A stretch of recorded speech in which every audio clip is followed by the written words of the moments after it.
In this video, I'm going to provide a full update on what it took to get my first ATM business up and running. I'm going to provide all the nitty-gritty details that a lot of other YouTubers really leave out when they talk about what it takes to launch an ATM side hustle. What I'm going to do is walk you through the 9 steps I took in order to successfully launch this business, really just taking you fully up to speed so that you can do it yourself. So like I mentioned, there's really 9 steps that I followed in order to launch my ATM business. And this really started with me pairing up with my college roommate as we decided to go in on this venture together and buy some used ATMs. That's step 1 in this process. You need to actually source your ATM. If you want to go ahead and buy them new, that'll run you about $2,200. If you want to buy them used, that'll run you about $1,100. That is if you're impatient and want to buy them now. My recommendation is to really practice patience and search Facebook Marketplace, Craigslist, and OfferUp for used ATMs for a number of months in order to get into this side hustle as cheaply as possible.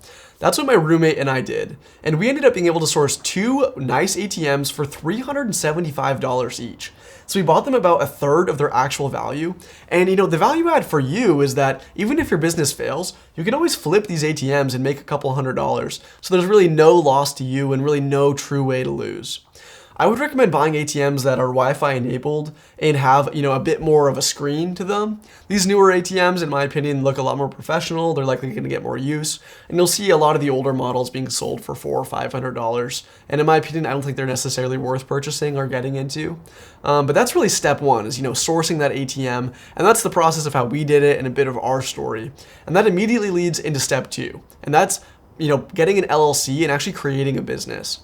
I'm sure there's a lot of people out there who have done this without creating a business, and you could probably get away with it. But why you really want this isn't necessarily to, create an official business, but it's to protect you. So in the case scenario that you don't file for an LLC, if the ATM falls over on top of someone and they decide to sue you, they're not suing your company, they're suing you individually. You could lose your house, you could lose your cars, you could basically lose everything. However, if you have a business, this creates what people describe as a veil. So there's a veil between you and the company, and if they sue, the company can go bankrupt and it may lose the couple $100s that you've given it, but all of your personal assets are safe and they're very secure. So that's the benefit to filing for an LLC, which leads us into step 3, which is to create a business bank account. This gets a little bit confusing. In most case scenarios, it'd be pretty easy to file for and create a business bank account, but in the ATM industry, things are a lot more difficult. And there's 2 reasons for this. The first is that you're becoming a direct competitor to the banks within which you're creating a bank account.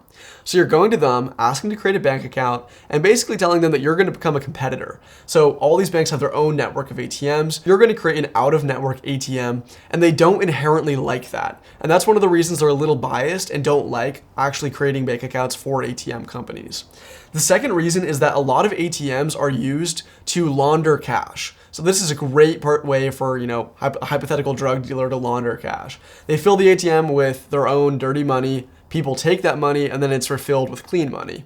And because of that, the IRS and bank accounts really crack down on ATM business owners. A lot of times, business bank accounts in this industry will be entirely deleted or erased.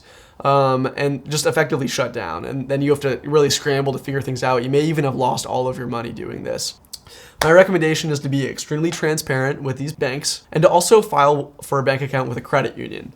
They're a lot more friendly and a lot better about not shutting down these accounts. And that's a bit of a life hack that I would give a beginner trying to enter into this business and really get started. So with that, you're on to the next step, which is finding a processing company to work with. And by association, I would say also finding a mentor to work with, as ideally this company is going to do both. Now, what is a processing company? 3 weeks ago, I had no idea. But now that I'm into this, diving in head first, I can describe what a processing company is. It's a very necessary component to starting an ATM business. When you buy this machine, you're basically becoming a part of the US financial institution. And there's a lot of paperwork involved with tying yourself in to the current financial institution. So this company is going to do that paperwork for you. You're outsourcing it to them. And they're going to make sure that when you make money on this ATM, it immediately deposits into your bank account. And more importantly, when customers swipe their debit cards and the cash that they withdraw, that's, successfully being connected to their bank account, and that's running smoothly. So they do all the back end stuff that you really don't have the opportunity to deal with. And that's the benefit to you for using, a processing company. Now, they're not going to do this for free. They want a fee of the money you're making. And every processing company is going to offer you a different deal. The first company that I called up and asked for a quote from said, hey, we'll do this for you. We want 20% of your surcharge fees and 50% of your interchange fee. I didn't know what that meant, and I thought that might have been a good deal until I shopped around. The next company I called said, we'll take 0% of your surcharge fee and 100% of your interchange fee. Now, how was I to know which was a better deal? I didn't until I did my research. And what I found out was that there's obviously a big difference between these two fees. The surcharge fee is the fee that you decide upon, and it's how much you're, explicitly making off of the ATM.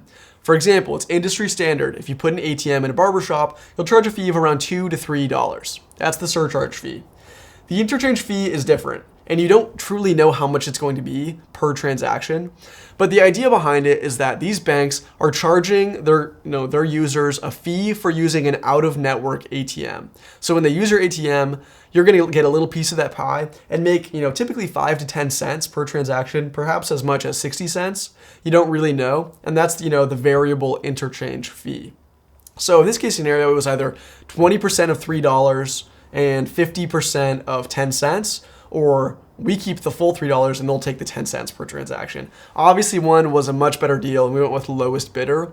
Fortunately for us, the lowest bidder was also willing to be a mentor to us and offered to help us set up our business and program the machine, which was a huge value add. But when it comes to a processor, that's really what you want to look for and kind of the advice I would give. Now, this leads you to the next step in the process. Step 5 is programming the ATM.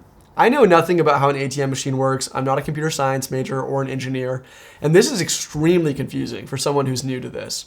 So, you see an ATM looks pretty simple. When you open up the face of that ATM, it is an absolute, chaotic mess of buttons and numbers and wires, and it just looks like a headache. So what you want is somebody to walk you through that process. In my case scenario, our processing company FaceTimed us, called us on the phone, and walked us through this for free. And they really help you, figure out which keys are used on which part of the ATM, how to set up a service password, how to set up a master password, where the serial number to the machine is, and just setting up a lot of different things. So you need to set up how much the surcharge fee is. You need to set up, what cash bills are going in and what's the maximum withdrawal amount. You have to set up all these different tiny little things using different buttons and navigating around different dashboards. And programming is tough. So you really want someone to kind of hold your hand in that process. And I'm really glad that we did in our case scenario. But having done so, you're on to step 6. And this is acquiring insurance for your ATM. Now, this step, I'll admit, is optional. Not every business or barbershop that you're going to put your ATM in is going to require this, but a lot of them are going to want it. I would recommend getting property insurance. In this case scenario, if your ATM is broken into and everything is stolen or it's vandalized, the insurance company will pay out and cover all those costs. It costs about $5 to $7 a month, I would say, on insurance, but you want to get multiple quotes. So that's what really comes down to with insurance. But if it's a really safe neighborhood and the business isn't requiring it, you may not necessarily need the insurance. Like I said, it's a pretty optional step in this process. So step 7 is writing a contract to sign with the local business that you're going to put the ATM in. This is extremely important. I would recommend networking within the industry and trying to get a copy of someone else's contract so you know what it looks like and you can kind of just change it a little bit for your needs. And what this specifies is how long your ATM will be in that business and how much the business owner is going to make off of your profits. So they also don't want to do this for free. Say I'm putting my ATM in a barbershop. They're probably going to want a piece of the pie. And so we provide value to them. Their customers can now acquire cash much more efficiently. And typically, I would say you want to send that company 10 to 20% of your profits. Although as a business owner, you want to make that number as low as possible because you want to make as much as possible. But you'll have to negotiate that. You really want to determine how much foot traffic there is. If this is like, a strip club with 1 million different users every day, taking out hundreds of dollars, you'd probably be willing to pay them a pretty hefty portion of your profits. But it kind of depends case by case, and you're going to have to figure that out on your own using your mentor and your network, like I said. So on to step 8. This is the most important step of the process, and that is finding location. So if you read blogs on starting an ATM business, they will say, quote, 99% of starting an ATM business is finding the right location. If you put your ATM in a grocery store that doesn't require cash in a part of the store that nobody's going to see, you're not going to make any money. And so what you want to do is find typically all cash businesses that don't have an ATM and install them there, ideally with high foot traffic. So in this industry, it's common to install ATMs in a dispensary as it's all cash and they get a lot of foot traffic. For my partner and I, we are currently negotiating with a barbershop and a towing company to put our ATM in. In the barbershop, it's probably going to get a lot of small transactions around $20. We plan on charging a $3 fee. So it's a flat fee, and we hopefully will have it, used as often as possible. With the towing company, customers have to pay in cash to take out their cars from their pound. It's probably only going to get 1 or 2 uses a day, as it's not very often, and that's why we'll be charging a percentage surcharge fee. So say the industry standard is around 7%, which it is. If they withdraw $200, you'll make $14 off of that transaction. So that's kind of a good way to strategize.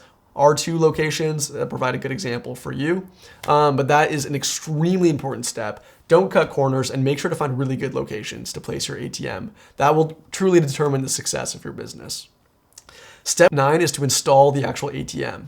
In full transparency, I have not done this yet. So my partner and I have not installed our ATMs, but we're about a week away from doing so. You can outsource this for about $300 to $350. If you can, I would recommend doing this on your own. So a lot of the value in launching this business is learning. And if you can learn each step of the process that I've mentioned to you, then you will be able to do it much easier next time and save money, further down the road over and over. So step 9 is installing the ATM. You want to bolt it to the floor, connect it to the Wi-Fi, and make sure that it's up and running successfully. So those are the 9 steps. An extra tip, when I started this company, I joined Facebook ATM groups. This is basically groups of professionals in the US who share knowledge with each other. It's a great place to be, and you can get a lot of your questions asked if you have specific ones and nobody to go to.